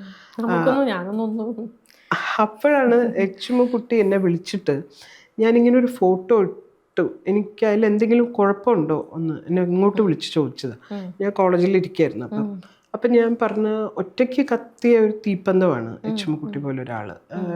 ഒരു ഗോഡ് ഫാദേഴ്സിൻ്റെയും സഹായമില്ലാതെ ജീവിതത്തിൻ്റെ ഏറ്റവും കൈപ്പേറിയ കാര്യം പറഞ്ഞപ്പം കൂടെ നിന്ന് വായനക്കാരുണ്ടാക്കിയെടുത്തൊരു റൈറ്ററാണ്. അങ്ങനെ ഒരാൾക്ക് എന്തിനാണ് ഇത്തരം സാഹിത്യ കുലപതികളുടെ അടിയൊപ്പ്, എന്തിനാണ് അവരുടെ എൻഡോഴ്സ്മെൻറ്റ് എന്ന് തോന്നി അത് കണ്ടപ്പം എന്ന് പറഞ്ഞു. എന്നിട്ട് ഞാൻ എന്തുകൊണ്ടാണ് എനിക്ക് അങ്ങനെ ഒരാളെ അപ്രിഷ്യേറ്റ് ചെയ്യാൻ പറ്റാത്തത്, പ്രമിള നായർ എന്ന് പറയുന്ന ഒരാളെ വെച്ചുകൊണ്ട് ഒരു സ്ത്രീക്ക് എങ്ങനെയാണ് ഒരാളെ അങ്ങനെ കുലപതിയായിട്ട് വാഴ്ത്താൻ പറ്റുക എന്നുള്ള ഒരു വലിയ സുദീർഘ സംഭാഷണമായിരുന്നു. അതിനെ തുടർന്ന് യശുമക്കുട്ടിയെ മിക്ക ദിവസവും വിളിക്കും, ഇവരെ പറ്റി കൂടുതൽ അറിയണം. എനിക്ക് ഭയങ്കരമായിട്ട് താതാത്മ്യം പ്രാപിക്കാൻ തുടങ്ങി. പിന്നെ അത് എഴുതുകയാണെങ്കിൽ ഇപ്പം അപ്പോഴേക്കും ഞാനത് എഴുതാമെന്ന് ആലോചിച്ച് തുടങ്ങിയിരുന്നു. യശുമക്കുട്ടിക്കും അതിൻ്റെ ഭാഗമാവണം, കൂടെ എഴുതണം എന്ന് പറഞ്ഞപ്പം ഞാൻ ആലോചിച്ചപ്പോൾ അത് ഒന്നിച്ചെഴുതാൻ പറ്റുന്ന 2 പെർസ്പെക്റ്റീവാണ്. ഒന്ന് MT മരണശേഷം കണ്ടെത്തുന്ന പോലെയാണ് എനിക്ക് തോന്നിയത്. മാത്രമല്ല സമാനമായിട്ടുള്ള ജീവിത സാഹചര്യത്തിൽ കൂടെ പോയൊരാൾ എങ്ങനെയാണ് മറ്റൊരു കാലത്തുള്ള ഒരാളെ, കണ്ടിട്ട് പോലും ഇല്ലാത്ത ഒരാളിനെ പറ്റി വിലയിരുത്തുക എന്ന് പറയുന്നതും അവരോടൊപ്പം അവർ അടയാളപ്പെടുത്തിക്കൊണ്ട് പോകേണ്ട ഒരു കാര്യം. 2 പെർസ്പെക്റ്റീവായിരുന്നു. അപ്പം ഒരു ഫ്ലിപ്പ് ബുക്ക് ആക്കാമെന്ന് തീരുമാനിക്കുക ചെയ്തത്. കാരണം അതൊരു കമ്പൈൻഡ് വർക്ക് ആവാൻ പറ്റുന്നുണ്ടായിരുന്നില്ല. ഒന്നിനെ ഫില്ല് ചെയ്യുന്നതല്ല മറ്റേത്. അത് വേറെ തന്നെ പെർസ്പെക്റ്റീവ് ആയതുകൊണ്ട് അത് വേറെ തന്നെ പോലെയായിരുന്നു. അപ്പം അതുകൊണ്ട് തന്നെ അത് പറഞ്ഞപ്പം അത് യശുമന് മനസ്സിലാവും. ഒരുപാട് ഈ പ്രമിള നായർ എന്ന് പറയുന്ന ആൾ അവരുടെ ജീവിതമൊക്കെ ഭയങ്കരമായിട്ട് സ്വന്തം ജീവിതത്തിലുള്ളതായിട്ടും ഒക്കെ അവർക്ക് തോന്നുകയും പിന്നെ നഷ്ടബോധങ്ങൾ വായിച്ചപ്പോൾ വീണ്ടും കുറച്ചുകൂടെ താതാത്മ്യം പ്രാപിച്ച പോലെയൊക്കെ യശുമ പറഞ്ഞു. അപ്പം അങ്ങനെയാണ് അത് രണ്ടും കൂടെ അതിനെ കണക്ട് ചെയ്യുന്ന ഒരു ഏറ്റവും പ്രധാനപ്പെട്ട അതിൻ്റെ ഹാർട്ട് എന്ന് പറയുന്നത് ഇവർ തന്നെയാണ്. പ്രമീള എന്ന് പറയുന്ന ഒരു സ്ത്രീ തന്നെയാണ്. വളരെ പ്രധാനപ്പെട്ട അവരുടെ ശരിക്കും പറഞ്ഞാൽ ഇവരുടെ ഒരു ലൈഫ് തന്നെ, ഇദ്ദേഹത്തിൻ്റെ കൂടെയുള്ള ഇവരുടെ ഒരു ലൈഫ് തന്നെയാണ് അവരുടെ നഷ്ടബോധങ്ങളില്ലാതെ വരുന്നത്. പക്ഷെ അതൊരു 12 അധ്യായം കഴിയുമ്പോൾ ചുരുട്ടിക്കൂട്ടി തിരിച്ച് പാക്കി എന്ന ഒരു നിലയിലേക്ക് കാര്യങ്ങൾ നീങ്ങാണ്.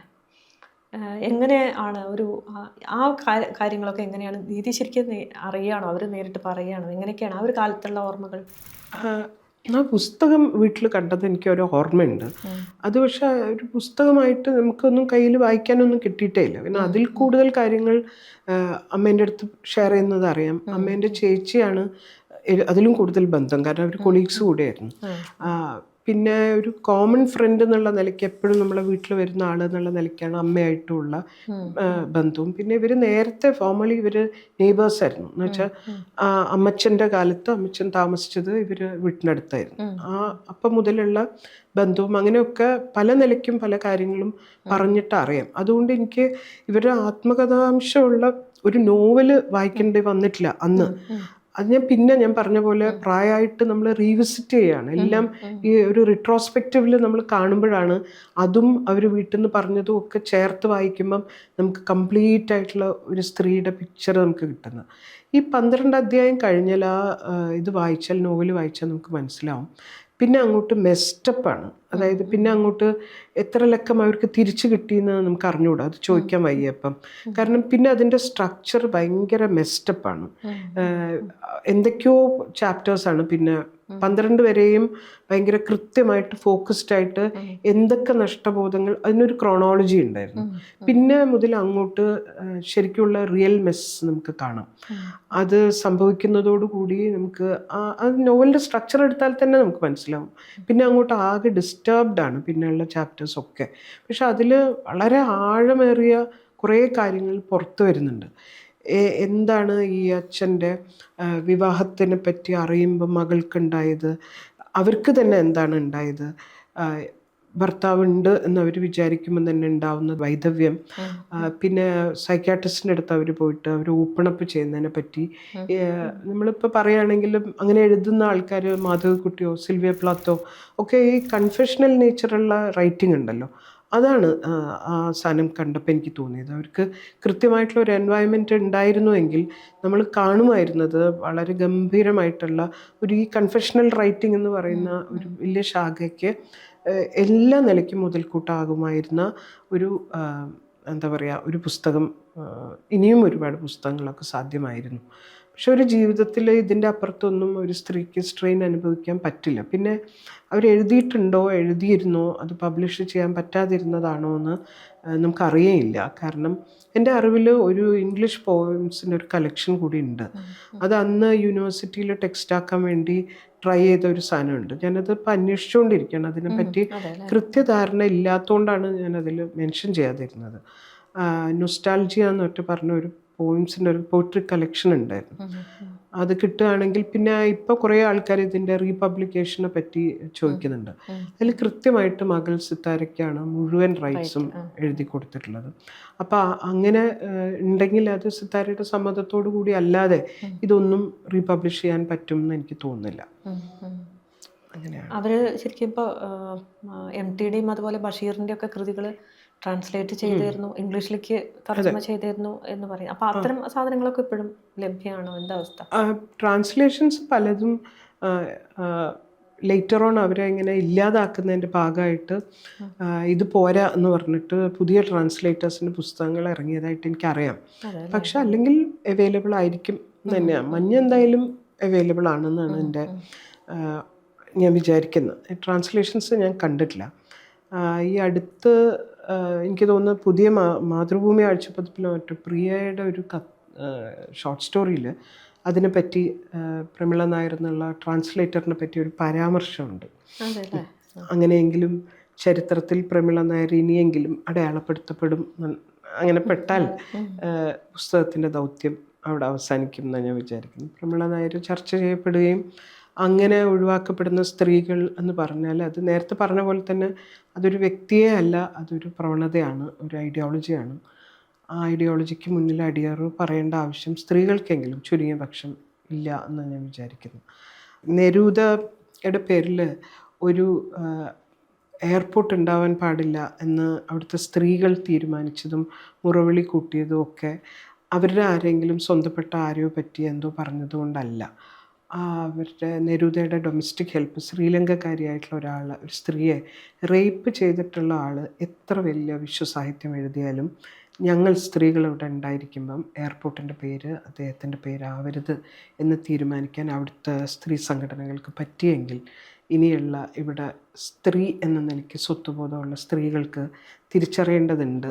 ഈ ആൾക്കാരെയൊക്കെ വാഴ്ത്തുമ്പം അതിൻ്റെ പിന്നിൽ അടിഞ്ഞുപോയ കുറേ കണ്ണീരും രക്തവും ഒക്കെ ഉണ്ടല്ലോ, അതൊന്നും കാണാതെയും തിരിച്ചറിയാതെയും അതിൻ്റെ പുറത്ത് ഏതോ ഒരു സാഹിത്യം ഉണ്ട് എന്നും അതിൻ്റെ പുറത്ത് ഈ പറഞ്ഞ കുലപതി എന്നുള്ള വാക്കിൽ പോലും ഒരു പൊളിറ്റിക്കൽ ഇൻകറക്റ്റ്നെസ് ഉണ്ട്.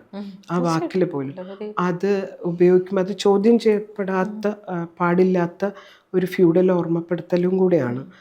അതൊക്കെ ഓക്കെയാണ് എന്നാണോ ഇപ്പോഴത്തെ ചിന്തിക്കുന്ന സ്ത്രീകൾക്ക് തോന്നുന്നത് എന്ന് എനിക്കൊരു അത്ഭുതമുണ്ട്. കാരണം തലേ ദിവസം വരെ ഉപയോഗിക്കുന്നത്. അതെ, തലേ ദിവസം വരെ വളരെ വോമായിട്ട് സംഭാഷണം നടത്തിയിരുന്ന എൻ്റെ ഏറ്റവും അടുത്ത സുഹൃത്തുക്കളായ എഴുത്തുകാരികളൊക്കെ പുസ്തകം പുറത്തു വരുന്നതോടുകൂടി ഇല്ലാതായി പോവുക ചെയ്യുന്നത്.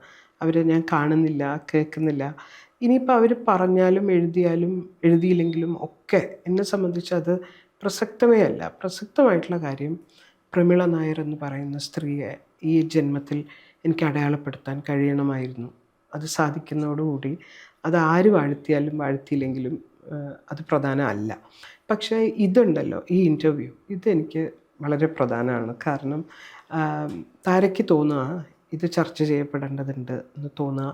ആ പുസ്തകത്തിൽ ഈ പറഞ്ഞ രാഷ്ട്രീയമാണ് അതിൽ പ്രധാനമായിട്ട് ചർച്ച ചെയ്യേണ്ടത്. ഇതൊരു കോൾ ഔട്ടാണ് എന്ന് തോന്നുക എന്ന് പറഞ്ഞാൽ ഞാൻ നേരത്തെ പറഞ്ഞ പോലെ ആ ദൗത്യം അവസാനിക്കുന്ന പോലെയാണ്. എനിക്കിത് വളരെ പ്രഷ്യസാണ് ഈ പുസ്തക ചർച്ച.